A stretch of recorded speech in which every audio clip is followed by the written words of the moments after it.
Praise God. At tayo mahal ay tuloy-tuloy na po sa mga gawain ng ating dakilang Diyos kung saan tayo darako na po sa pakikinig ng dakilang ebanghelyo ng kaligtasan. At ang lahat ng mahal ko ay aming inaanyayahan tumayo bilang pagbibigay galang sa dakilang ebanghelyo ng kaligtasan at dadali papangaral ang ating minamahal mangaral, ng ating beloved preacher, beloved Brother Joey Mancera. Amen. Praise God.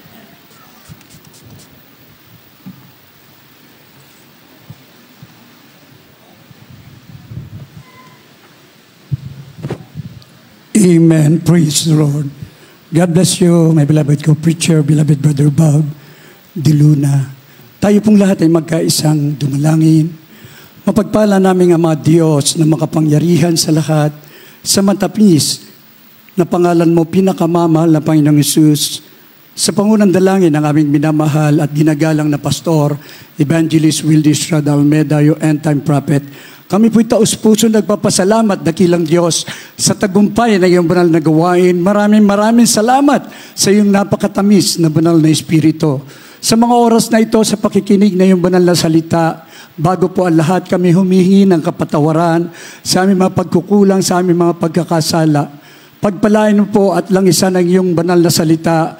Ipaunawa mo po sa amin, bigyan mo kaming karunungan, dakilang Ama, at pagpalain mo po kaming lahat.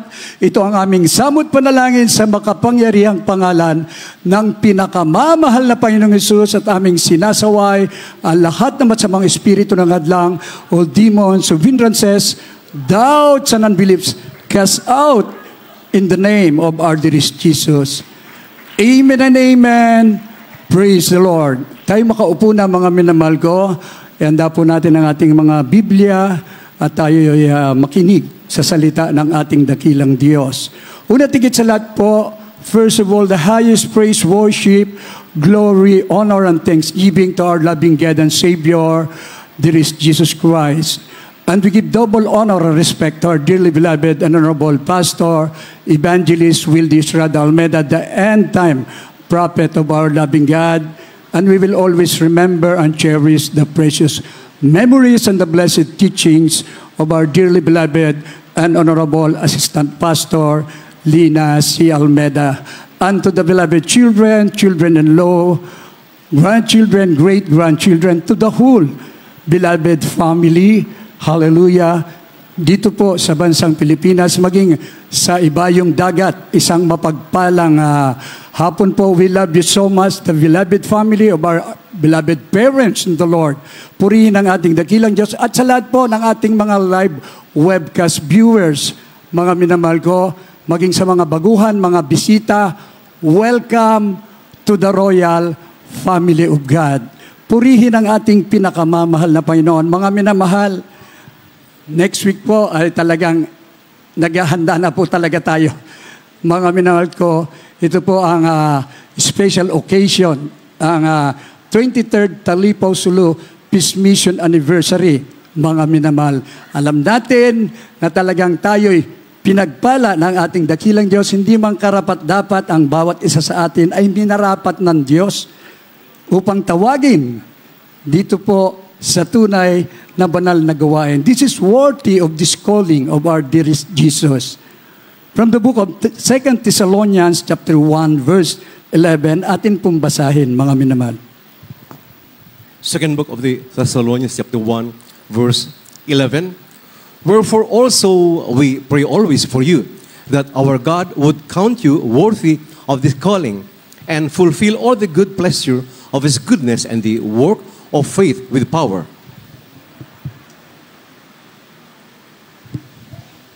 Dito po sa ikalawang Tesalonica, kabanatang 1, talatang 11. Dahil din dito ay lagi naming idinadalain kayo upang kay ariing karapat-dapat ng ating Diyos sa pagkatawag sa inyo at ganaping may kapangyarihan ang bawat nais sa kabutihan at gawa ng pananampalataya. Amen. Amen. Praise the Lord. We are chosen generation, royal priesthood, holy nation, peculiar people, na ang pagkatawag pala sa atin, mga minamahal ko, upang ihayag ang lahat ng karangalan niyong tumawag sa atin mula sa kadiliman dito sa kagilagilalas na kaliwanagan.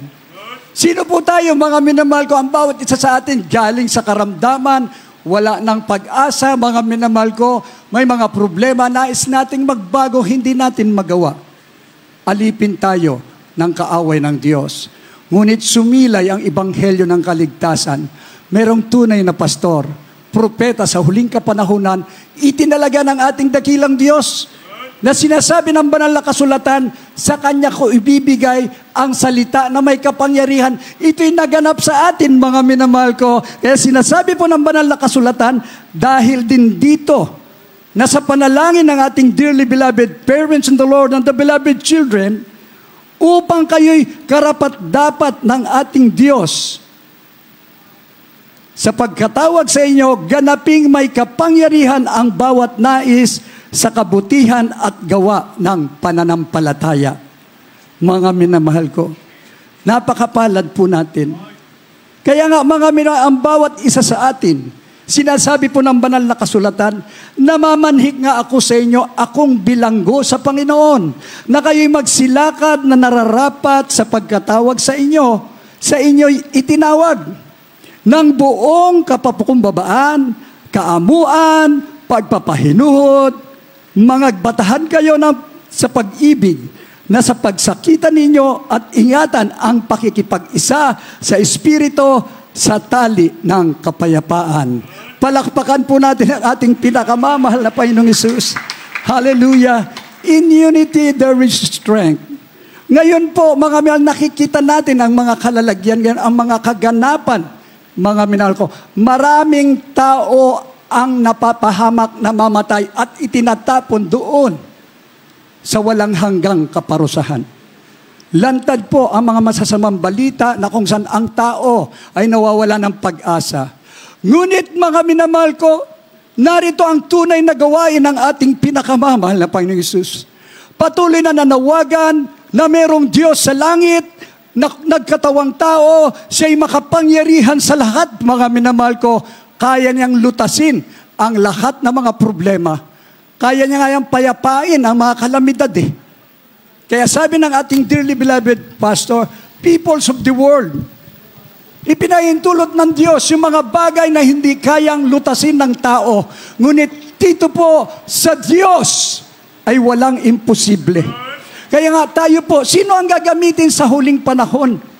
Tayo po na tinawag sa buong katotohanan. Kaya nga sinasabi natin, kami po ay nasa buong katotohanan. Nagpapatotoo tayo, inihahayag natin ang kapangyarihan ng Diyos na yung managaganap. Yung nakasulat sa Biblia ay naganap sa atin. Sa talipaw sulo, kompleto na yun eh. Wala ka nang hanapin pa. Ang armas, hindi magtagumpay. Yung mababangis na tao, bumabait. Yung may mga karamdaman, ipapanalangin, totoo po, sila'y nagsisigaling. It's really impossible, lalo na po sa panahon ngayon. Are you ready for the nuclear war? Pinatunayan lang na ang Talipaw Sulo Peace Mission Anniversary, ito po'y batayan na walang bomba na magtatagumpay sa mga tunay na anak ng Diyos na narito sa Jesus Miracle Crusade International Ministry. Maliban lang kung tumalikod ka. Maliban lang kung manlamig ka. Huwag kang mag-alinlangan. 100% ang Diyos ay kasama natin. Palakpakan natin ang ating pinakamamahal na Panginoong Hesus. Ganyan ang buhay ng ating dearly beloved pastor. Katulad ni Apostol Pablo. Mula sa Gawa 20:24, Acts chapter 20, verse 24. Atin pong basahin. The book of Acts chapter 20, verse 24. But none of these things move me, neither count I my life dear unto myself, so that I might finish my course with joy in the ministry which I have received of the Lord Jesus to testify the gospel of the grace of God. Ang mga Gawa, Kapitulo 20, versikulo 24. Dalawa't hindi ko minahal ang aking buhay na wari sa akin ay mahalaga. Baganap ko lamang ang aking katungkulan at ang ministeryong tinanggap ko sa Panginoong Hesus na magpatotoo ng Ebanghelyo ng biyaya ng Diyos. Amen. Amen. Praise the Lord. 23 years ago, umakyat ang ating dearly beloved pastor. Ang sabi niya, hindi ko minahal ang aking buhay na waring sa akin ay mahalaga. Maganap ko lamang ang aking katungkulan at ang ministeryong tinanggap ko sa Panginoon Jesus na magpapatotoo na ang ebanghelyo ng biyaya ng Diyos. Amen. Praise the Lord. Mismong mga terorista, mga Abu Sayyaf, they were convinced, mga minamahal ko. Malinaw po ang sulat na ipinadala dito po sa kapatagan sa ating government. Ang sabi ng mga Abu Sayyaf, si Commander Robot at saka si Mujib Susukan, pirmado po nila, lumalamig na ang ulo namin dahil sa panganalangin at pag-aayuno ni Evangelist Will de Almeida. Kami naniniwala na balang araw, sabi nga niya, kami po ay nakikiusap. Nais na rin nilang magbago. Mga minamahal ko, pirmado nila yon. Ibig sabihin, totoo po, kahit anong bangis ka, simbangis ka ng leon, pagka ikaw ay pinanalangin ng propeta ng Diyos, totoo po, bumabait. Lahat magsabing, praise the Lord. Isipin na lang natin, mga minamahal, for almost 130 days, 40 days bago umakyat sa Talipaw, Sulu, kabundukan na yan, mga minamahal ko. Marami pang naganap na pag-aayun. 48, going to 49 years. Pioneering ang church, 40 days, makailang beses, 19 days without water. Abay, sabi ng ilang, mamamatay ka eh. Pero, sabi na ating mga pastor, man shall not live by bread alone, but every word that proceeded out of the mouth of God. Totoo ang salita ng Diyos. Hanggang ngayon, malusog, malakas ang ating dearly beloved pastor na sa kanyang panalangin, buong mundo, lahat ng mga kapatiran, totoo po, bawat mga outreaches, lumalago na lumalago, parami ng parami. Lahat magsabing praise the Lord. Because somebody is praying for us. Mga minamahal ko, hindi pa tapos ang laban. Ang sabi po, ang ministeryong tinanggap ng ating dearly beloved pastor, maging tayo upang magpatotoo. Kailangang maganap po ito bago magbabalik ang ating mahal na Panginoon. Kasalukuyan nagaganap na eh. Ayaw lang makinig nung iba. Pero dito, ano pa ba hahanapin mo? Wala kang katatakutan, mga minamahal ko. Ni kamatayan, bagkos, isa lang ang pinakamahalagang itinuro ng ating dearly beloved pastor, yung magkaroon tayo ng takot sa Diyos. Lahat magsabing, praise the Lord. Kaya nga mga kapatiran, takot na takot yan. Ayoko umabsent. Ano man mangyari, dalo ng dalo dahil yan ang sinabi ng propeta ng Diyos. Dumalo ng dumalo upang yumaman sa pananampalataya. Kasi pag magpabaya ka, doon ka titingin sa material na bagay, sa iyong negosyo, mga minamahal ko, ang tanong ko, yung mga savings mo ba dito sa mundo, yung kayamanan mo, madadala mo ba yan? Hindi po. Pero kung ikaw ay nasa pinakamataas na angkas ng pananampalataya, wala kang hahanapin ka. Ang aantayin na lang natin yung malapit na pagbabalik ng ating pinakamamahal na Panginoong Jesus. Lahat magsabing praise the Lord. Upang karapat dapat tayo, we are worthy of this calling, mga minamahal ko. You are a soul winner. Lahat magsabing praise the Lord. Bawat kaluluwa na mailapit sa ating mahal na Panginoon, totoo po, may provision nga siya, papawiin niya ang lahat pa ng mga kasalanan. At pangako niya, at ang iyong buong sambahayan ay maliligtas. Covered pa sila ng prayer. Bago mahuli ang lahat, alam natin, in His time, tatawagin din sila ng ating pinakamamahal na Panginoon. Kailangan po, the fruit of the righteous. Ano pa bunga ng matuwid? Proverbs chapter 11, verse 30. Atin pong basahin. The book of Proverbs chapter 11, verse 30. The fruit of the righteous is a tree of life, and he that winneth souls is wise.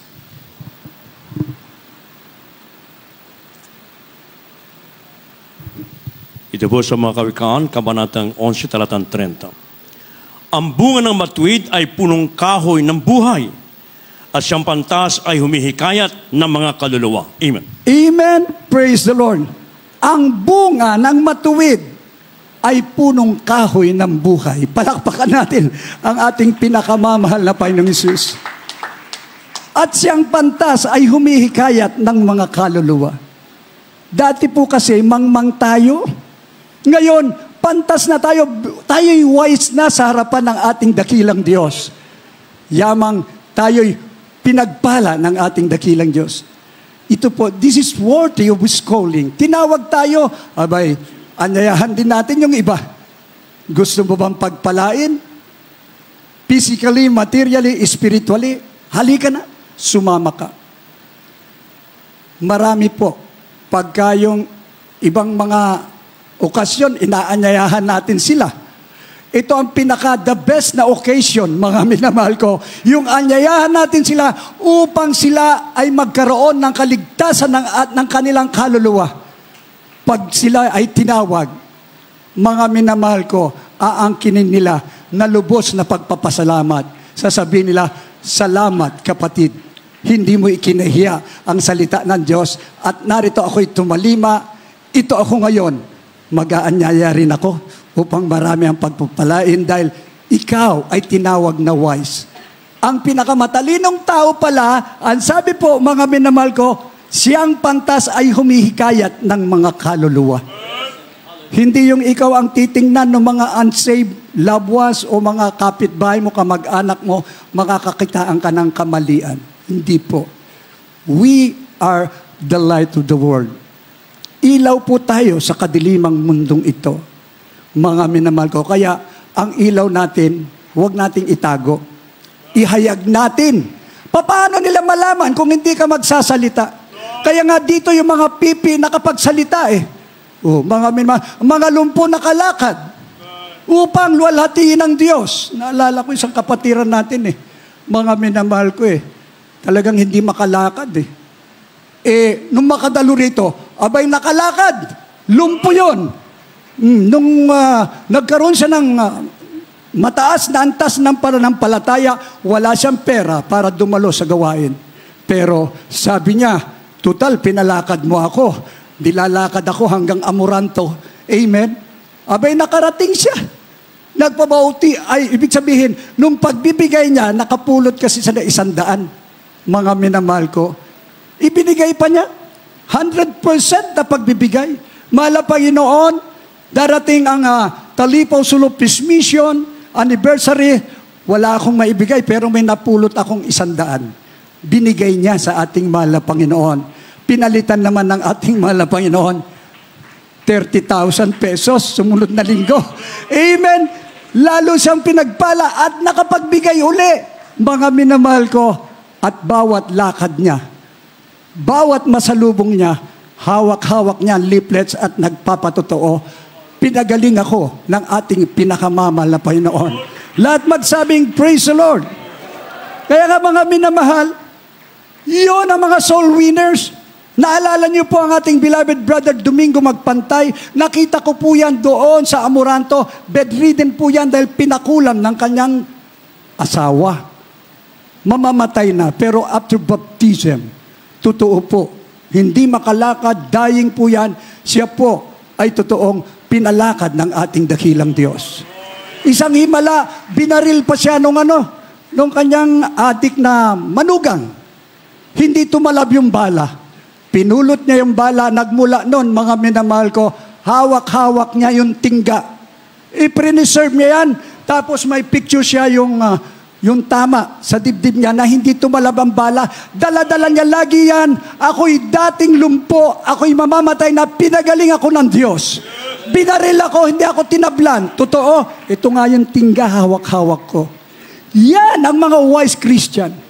Kung nais mo, mga minamahal ko, ma-soul win ang mga kapitbahay mo, kamag-anak mo, show them. Ipatutuo mo ang kamanghamanghang gawa ng ating pinakamamahal na Panginoong Hesus at anyayahan natin sila. Siyempre, ibigay natin ang the very best sa ating mga bunga upang tayo man din ay pagpalain ang ating dakilang Diyos na buhay. Magtiwala tayo sa ating pinakamamahal na ideklara natin ngayon sa huling panahon na.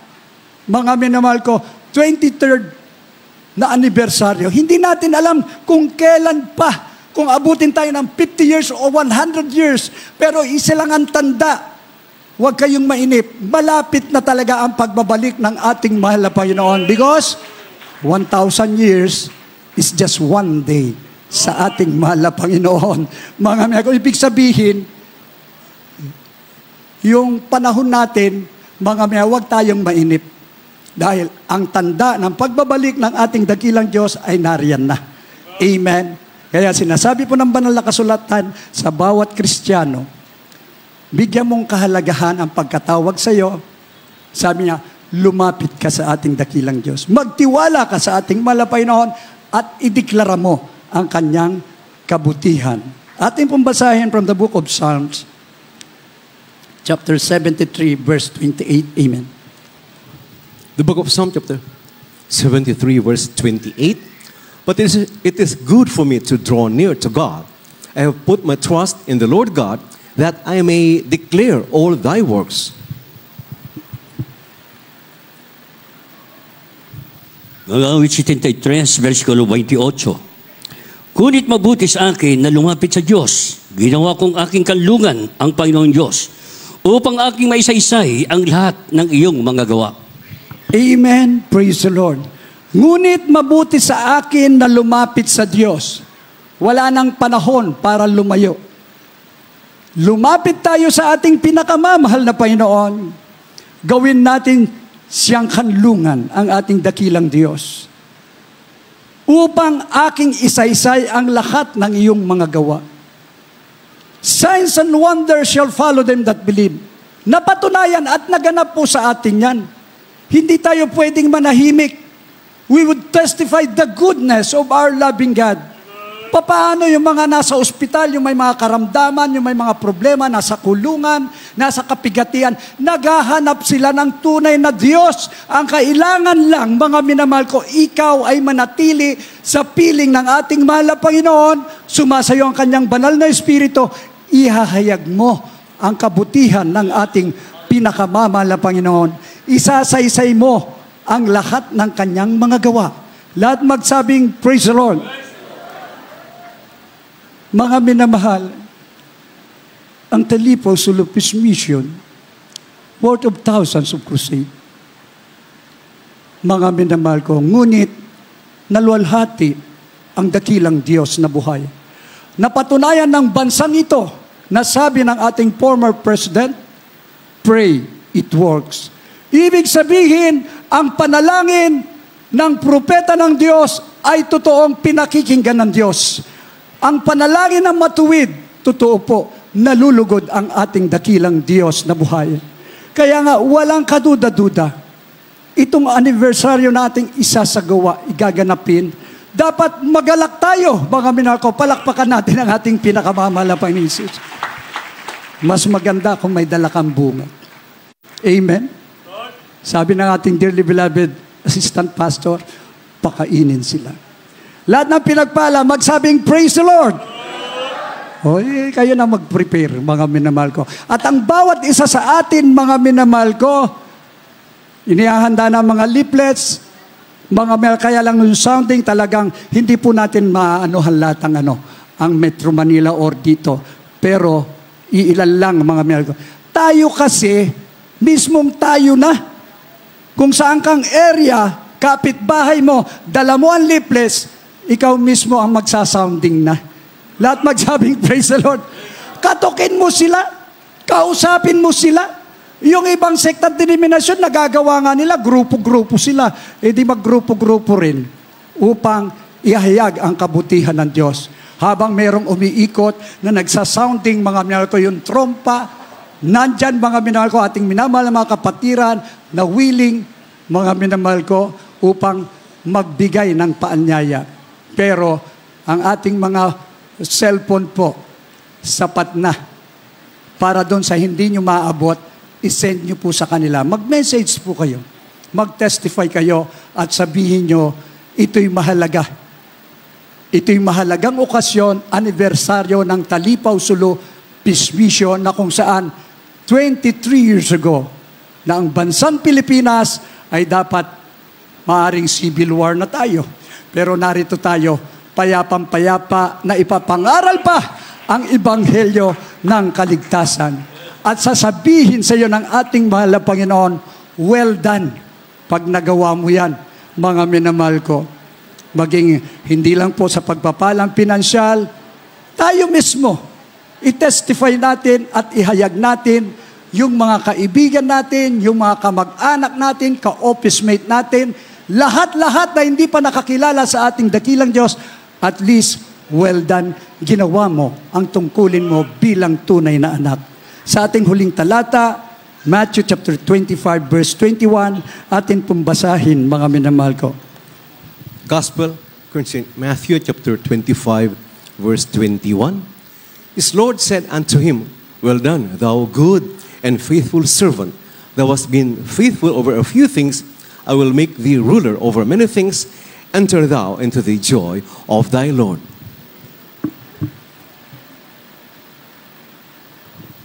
Ito po sa Ebanghelyo ni Mateo, kabanatang 25, talatang 21. Sinabi sa kanya ng kaniyang Panginoon, mabuting gawa, mabuti at tapat na alipin. Nagtapat ka sa kakaunting bagay, pamamahalain kita sa maraming bagay. Pumasok ka sa kagalakan ng iyong Panginoon. Amen. Amen. Palakpakan muna po natin ang ating pinakamamahal na Panginoon Jesus.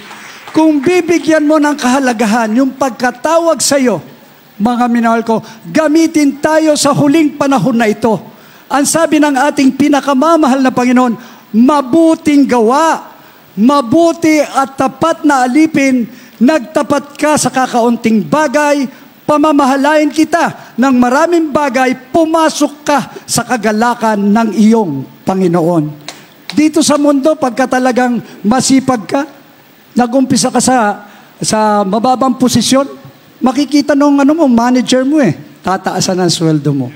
May benefits. Pero ito, mga minamahal, kayamanang panlangit Nagtapat ka sa ating pinakamamahal na Panginoon. Sabi niya, pamamalain ka ng maraming bagay, marami ang kapalit nito.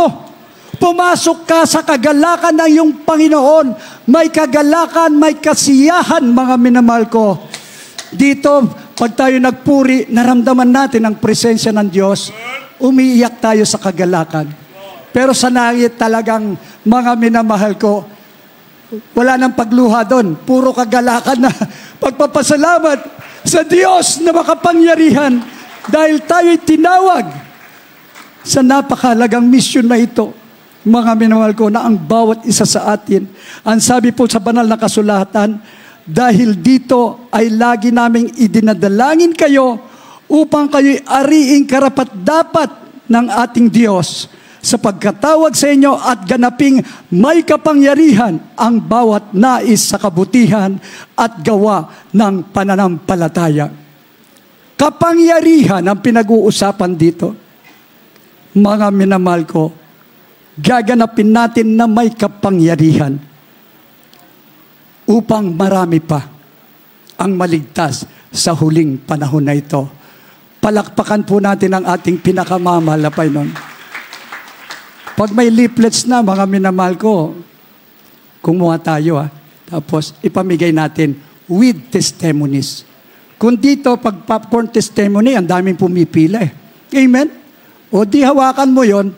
Pag nandyan na yung mga dapat hayagan mo ng kabutihan ng Diyos, magpatotoo ka. Huwag mong ikahiya, mga minamahal ko, upang sila, kung ayawan nila, wala tayong magagawa. At least kailangan mo yan. Bago mahuli ang lahat. Mga minamahal ko, pag ikaw ay totoong nakitaan ng kaliwanagan mula sa ating pinakamamahal na Panginoon, nakatango yung mga kapitbahay natin. Kung hindi man, manood kayo ng ating live webcast upang lubos kayong pagpalain ng ating dakilang Diyos na buhay. Palakpakan po natin ang ating pinakamamahal na Panginoon Jesus. Hallelujah. Mga minamahal, sa ating pagtatapos, tinawag tayo sa kaliwanagan. Narito tayo, mga minamahal ko. Ito'y panawagan ng ating dakilang Diyos na ang bawat isa ay maging kabahagi tayo.